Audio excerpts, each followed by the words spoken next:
Shalom, shalom.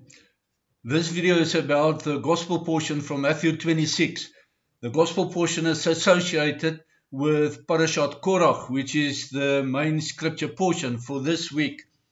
It's a fascinating story. It contains two themes. One is Judas Iscariot's betrayal of Yeshua, and the second thing is the Last Supper. Good day, my name is Barney de Klerk. I am not a Bible teacher. I'm a student of God's Word and I love sharing what I'm learning. This week's scripture portion is from Parashat Korach and the associated gospel portion is from Matthew 26, verse 13 to 24 specifically. In the first topic of two in this week's gospel portion is the recording of Judas from Iscariot or Judas Iscariot's betrayal of Yeshua, and then also the Last Supper. In these verses, when you read the text, and please do, Matthew 26, Yeshua refers to himself in the third person as the Son of Man. What he's saying is, when you look at Yeshua from a heavenly perspective, then you see him as the Son of Man. But if you look at him from an earthly perspective, then he's the Son of God. So the third person is using because he's talking out of a heavenly perspective. Now let's look at Judas. Of the 12 disciples, Judas is his Hebrew name. Judas, the addition of the S at the end of the name is typically Greek, and so it's only in the Greek translation that you should know him as Judas. But that Greek translation of his Jewish name became also to be used in the English translations.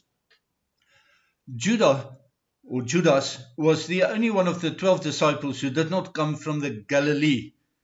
His biblical name, or biblical surname if you like, Iscariot, is not so much a surname. Ish means a man. Keriot is the town where he comes from. It's transliterated as Iscariot. Judas came from this town, Kerioth. It's a small town south of Jerusalem in the tribe of Judah's territory. Remember, all 11 the other disciples came from the Galilee, north of Jerusalem in the Galilee. Now this town, Kerioth, is located on west of the lower part of the Dead Sea, over the mountains in the desert, in Sinai. And it's very close to where the 5 cities on the plain existed in the days of Abraham and Lot. You know the 5 cities? Well, you know 2 of the 5 cities, Sodom and Gomorrah. That's where Judah, the man from Kerioth, comes from that same plain. In modern Israel, it is still west from Masada, and it is close to the area in which people find unburned sulfur balls in the topsoil to this day. So this character, this person, Judah or Judas, he links to the person of Korach in the Torah portion, and their characters, their rebellion are similar, and so were their fates.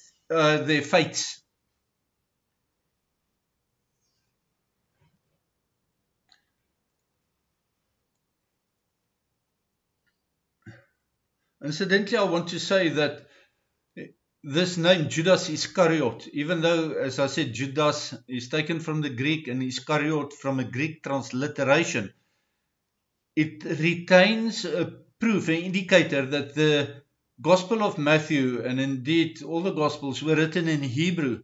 And even though the Hebrew translations are lost, and what we have, the earliest translations we have is in Greek, the Greek retained the form of the literature that was used in Hebrew literature, and also then markers like this, Iscariot, meaning Ish from Keriot. Ish means man, the marker that the Gospel of Matthew was originally written in Hebrew, it is there in his name as well.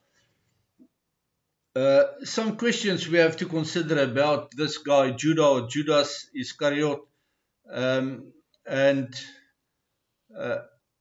ask yourself, did the ancient territorial spirit of his hometown, Keriot, on the plains where Sodom and Gomorrah was, did that attach and rub off on him? Did he retain the evil, the resident evil from the territory where he comes from? Or alternatively, consider that Judah or Judas may have been a nationalist and he wanted to expel the Romans. All of Israel expected the Messiah to come. They expected Mashiach ben David, the son of David, to come and to reestablish the kingdom of David. But Yeshua came as Mashiach ben Yosef, the son of Joseph, the suffering servant, or the leper Messiah, if you like. And he was not expected and not welcome. In the Gospels, Yeshua spent several chapters explaining to the disciples that he has to suffer and die. He has to be the suffering servant. But the penny didn't drop onto them until after his resurrection, after his death and resurrection. So the same with Judah or Judas. Maybe he was a nationalist. He hoped for Mashiach ben David to expel the Romans and to reestablish the kingdom of David. And maybe he thought that in betraying Yeshua, he's forcing his hand to show his true colors as the King of Kings. And of course, that was not meant to be. Like they say, the road to hell is paved with good intentions. That may have been the case for Judah or Judas as well. Another possibility is that Judah from Keriot was a common thief who would even steal money from his own mother, as long as he could make some kesef, some silver. Judah from Keriot, his journey with Yeshua, is recorded in the Gospel of Luke, chapter 6, verse 16, and you can read there, getting to know his character. Also in the Gospel of John, chapter 6, verse 70-71, and Gospel of John, chapter 12, verse 4-6, and Gospel of John, chapter 13, verse 27. All of that reveals his character. I'm not going to tell you what those verses says. Hopefully you can rewind and make notes and go look in the scriptures for yourself to see his character. It will answer the questions I asked before about him. There's also, you can read about Judas Iscariot in prophecy in Psalm 41, verse 9. And the Gospel of John, chapter 17, verse 12, also records Judas in prophecy. And his demise ultimately is recorded in Matthew 27, verse 5, and also in the book of Acts, chapter 1, verse 18. So if you read all of that, you will get to know Judas, the man from Keriot. He betrayed Yeshua, sure, we know that. The betray in the English translation comes from the Greek word paradosai, which also means, according to Strong's lexicon, to hand something or someone over, to hand over something. In this sense, it means then that the word refers only to Judah, the man from Keriot, and not to the other disciples. However, what we see here at the Last Supper is that each and every disciple asked if it was him who was going to betray Yeshua. And at the end of the 12 disciples asking the same question one by one, well, after 11 questions and answers, Yeshua answered that it was as each one have said. And then especially referring to Judah, who was the last of the 12 to ask the same question. But the answer applies to each one of the other 12 as well. It was as they said. Will they betray him? The answer is yes to each one of them. So you may question, why do I include the other 11 disciples. And that is because in that same night, the very same night, every one of them betrayed Yeshua by running away after they confronted the temple guards who came to arrest Yeshua. Peter turned around after his running away and followed at a safe distance, and he was even brought into the high priest Joseph Caiaphas' house, where a highly improper midnight trial was conducted against Yeshua. But in the house of the high priest Joseph Caiaphas, Peter betrayed. He denied 3 times that he knew Yeshua. How's that for betrayal as well? The only one of the disciples who didn't run away was Judah, the man from Keriot. He accompanied the guards as he received 30 shekels of blood money from the ruling Kohanim, the ruling priest, the house of Annas. Incidentally, this Joseph Caiaphas, he was also from the house of Annas. He was the son-in-law to the former high priest Annas.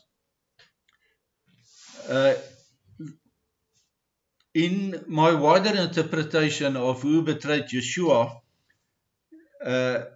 he said that each one of them will betray him. In Matthew 26, verse 30 to 31, after the meal and after they sang the song, the scripture reads, after singing the Hallel, they went out to the Mount of Olives. Then Yeshua said to them, this night you will all fall away because of me, for it is written, I will strike the shepherd, and the sheep of the flock will be scattered. That, of course, is a quote from Zechariah 13, verse 7. And then Yeshua continued, after I'm raised up, I will go before you to the Galilee. So he was in fact saying, you'll be scattered, you'll run like scared hares through the bush, but when you come to your senses, go back to the Galilee and I'll meet you there. Judah, who in a way also represents all Jews who do not recognize their Messiah. Remember this expectation for Mashiach ben David, when in fact they were looking at Mashiach ben Yosef. He asked the same question as the others, is it me? And that's Matthew 26, verse 21 to 25. But he only asked that question, is it me? After Yeshua said, woe to him who betrayed him. And the timing of his question is both significant, but it's also heartbreaking. Even though Yeshua said, woe to the betrayer, he still asked. He couldn't stop himself from asking, from keeping up the pretense. And in this, we also see Judah, who was not from Galilee, that he was different from the rest. From the beginning, but also in this night, he asking the question even after Yeshua answered the question from the rest of them. His form, Judah's form of addressing Yeshua is also different in English text and in the Greek text compared to the other disciples. The other disciples in the Greek text addressed Yeshua as Kiri, which in Hebrew would be Adonai, and in English it would be Lord, whilst Judah addressed him as teacher in English, or in Hebrew that word would be Rabbi. I didn't copy the Greek word, not trying to stretch my inability to speak Greek too far. Off the cuff, Judah's relationship with Yeshua therefore seems to be completely different than the relationship between the rest of the 11, or the other 11, and Yeshua. And because the Greek text unexpectedly used the Hebrew word, it may also indicate text manipulation by an early translator to subtly promote anti-Semitic attitudes amongst people who are reading the Bible. There's a couple of examples like that in the Bible where translators of the Bible were promoting anti-Semitism. A famous one, of course, is in the writings of Paul, where Paul talks about the assembly, the gathering together of believers, and when it is Gentiles who gather, Paul's letters is translated as church, and where the Jews are gathering together, suddenly the translators chose to translate the same Greek word as the synagogue of Satan. So, you know, I believe that all scripture it's not a man-made thing. Even the anti-Semitism that's contained within Bible translations serves a role in God's ultimate plan. It certainly served a role to promote anti-Semitism, and anti-Semitism served a role to preserve the Jews as a nation. So it is vile, it's ugly. The translators, I'm sure, will have to answer for promoting anti-Semitism, but God used this bad thing for good as well.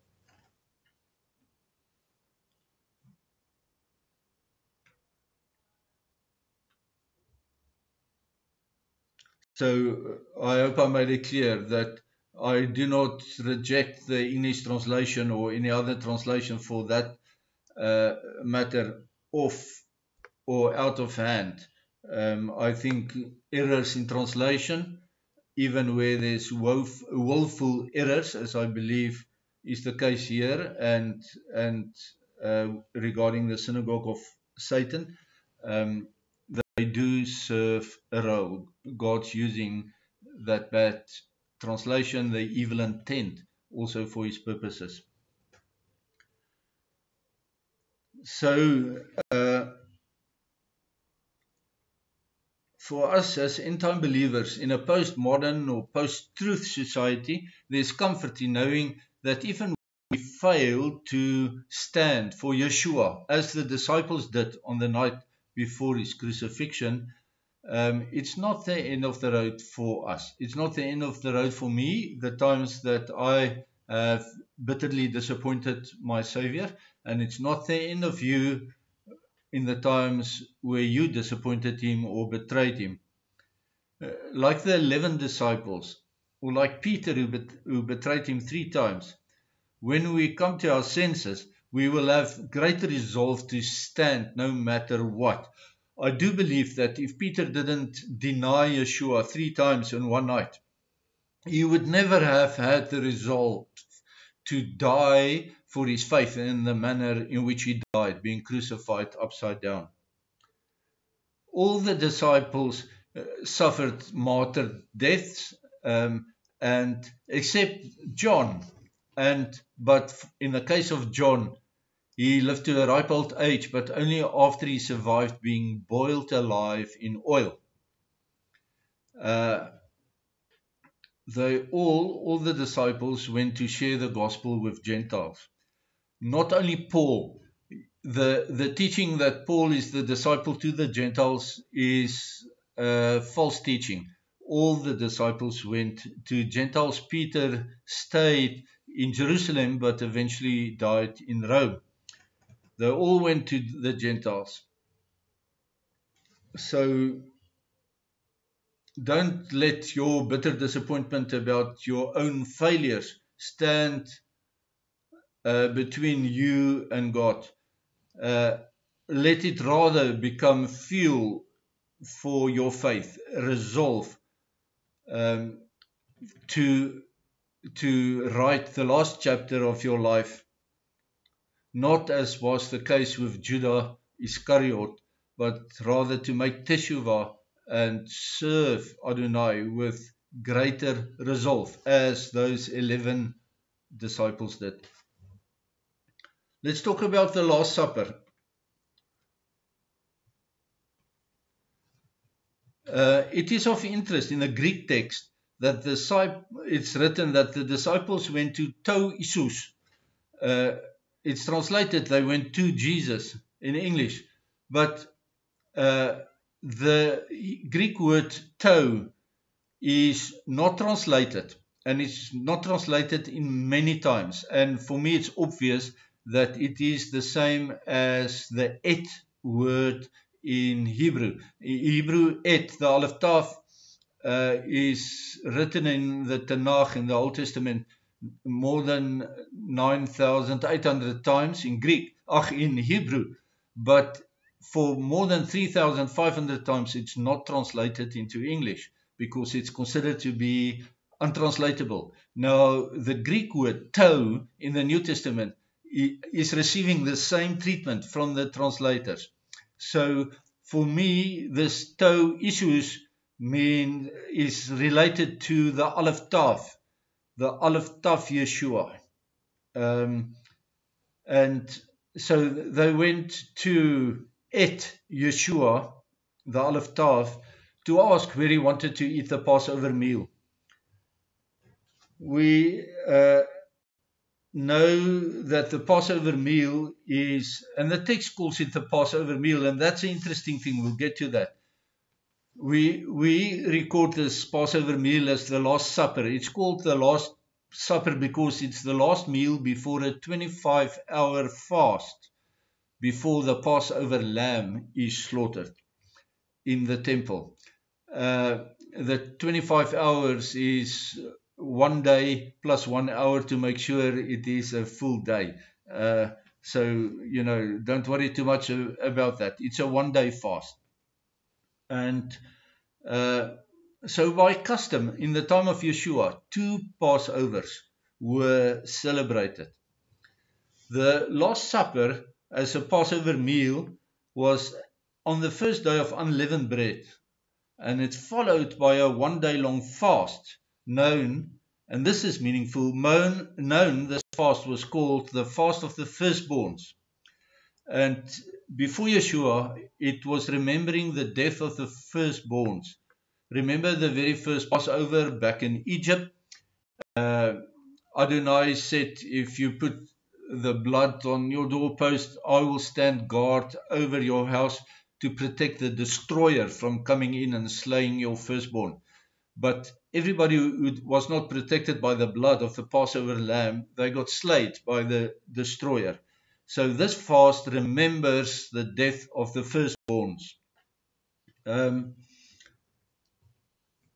Then, of course, on the 3rd day of unleavened bread, the real Passover lamb was slaughtered in the temple, and the Passover was celebrated then, the second time in a week, or the second Passover meal in a week.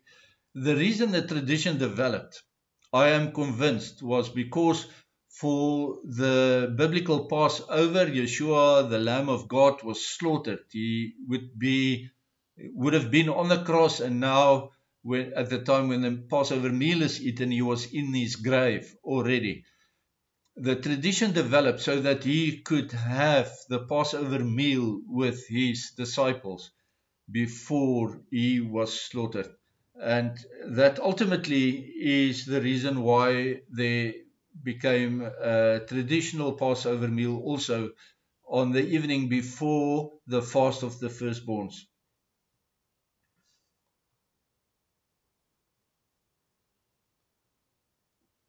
We do not know which man's house was open to Yeshua because he's not known, but he clearly expected the event.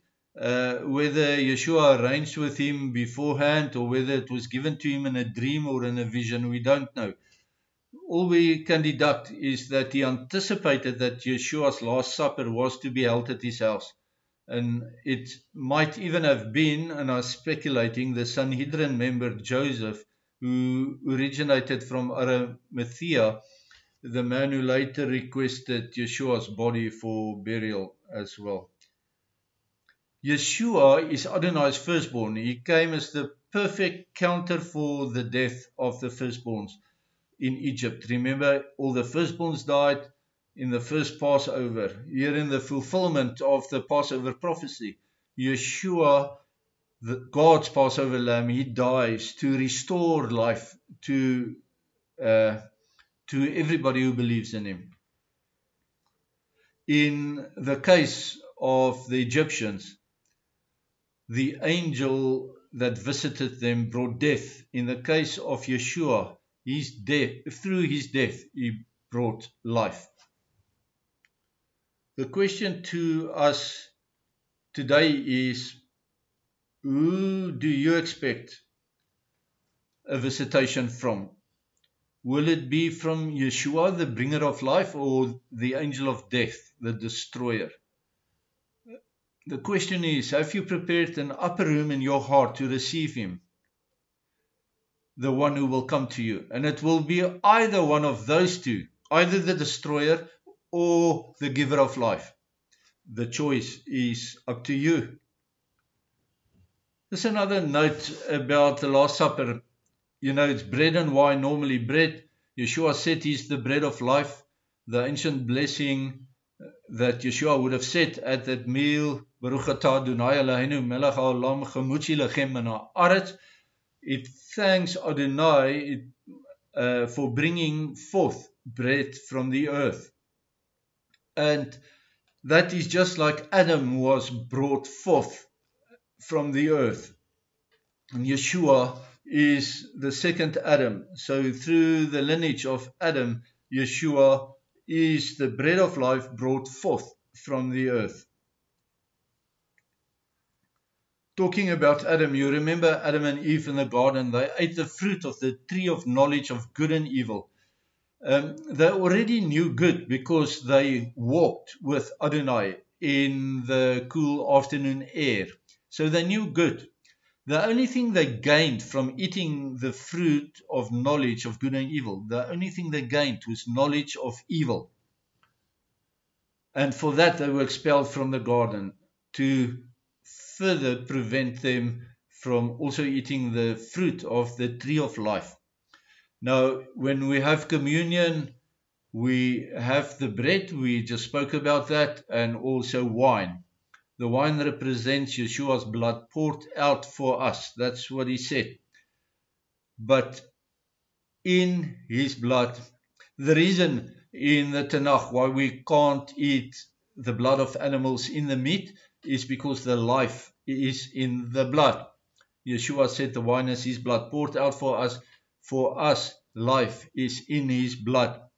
And therefore he says, drink my blood. Remember, there was a teaching that was very unpopular when he said, eat my meat because I'm the bread of life. Drink my blood because it's poured out for you. It's the giving of life. And people turned against him for saying that. But his blood is like the juice of the fruit of the tree of life in the garden. Through his blood, we attain life and life abundantly. And this really is a very interesting link to this week's Torah portion. I hope you're going to also watch the video I'm going to make about the Torah portion.